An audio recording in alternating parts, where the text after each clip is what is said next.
আমার গল্পের শুরুটা হোক কিছুটা এলোমেলো, কিছুটা অগোছালো, অনেকটা আমার মতোই। পাহাড় বরাবরই আমার বড্ড পছন্দের, তাই হয়তো সময় পেলেই ছুটে যায় ওই দূরের পাহাড়ের কাছে নিজেকে মেলে ধরার চেষ্টায়। সুন্দর এই সেবক করোনেশন ব্রিজকে পাশে ফেলে এগিয়ে চলা সিকিমের উদ্দেশ্যে। পথে অনেকটা সময় কাটিয়েছিলাম তিস্তা নদীর পাশে।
এরপর এসে পৌঁছেছিলাম রেনকের বিশ্ববিনায়ক মন্দিরে।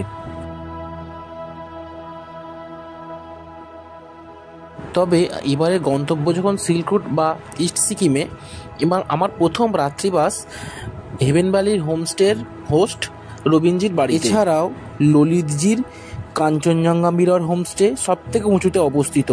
বলা হয় এখান থেকে কাঞ্চনজঙ্ঘার সব থেকে সুন্দর ভিউ পাওয়া যায়। এছাড়াও রয়েছে উদয়জির খাম্বু ভ্যালি হোমস্টে।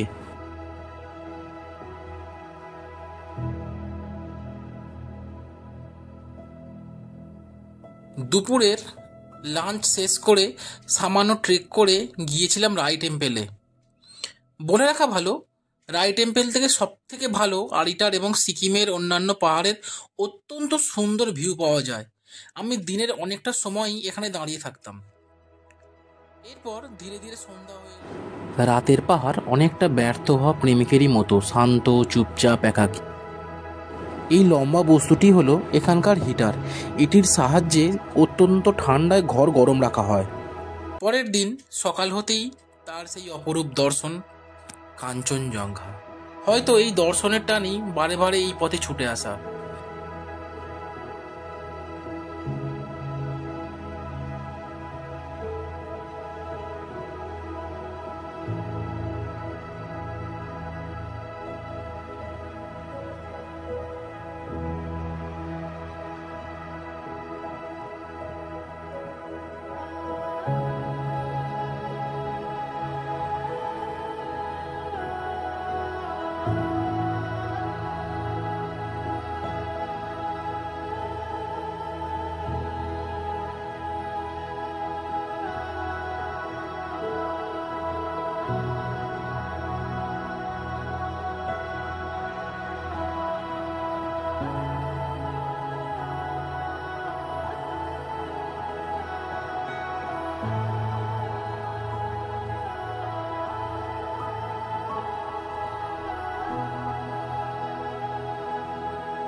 এটি আমব্রেলা ভিউ পয়েন্ট।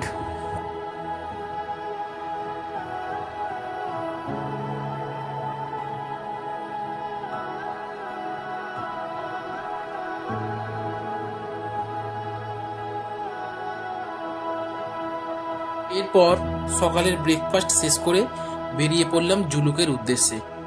তার আগে খানিক সময় কাটিয়ে নিয়েছিলাম আরিটার লেকের পাশেই।